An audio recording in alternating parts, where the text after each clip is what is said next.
This crash there. Anyway, this guy comes to the door, and I said, yeah, I didn't recognize him. I said, who are you? He said, I'm Jesus.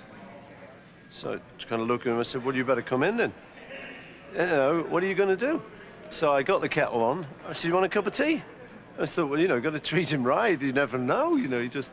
So it was fine, and I was chatting away, and he seemed like a great bloke and that. So I said, do you want to come to a session? He said, yeah. I said, you'll have to be very quiet and just sit in a corner, though. I said, I don't want to upset everyone, you know. And Lord knows what they're going to think, you know. So I went around, I just sort of said, this guy, he says he's Jesus, you know. I don't know, but I'm not taking any chances. Is it okay if he sits in the corner? So he sat there for the session on Fixing the Hole. We just made the record, said good night. I've never seen him since.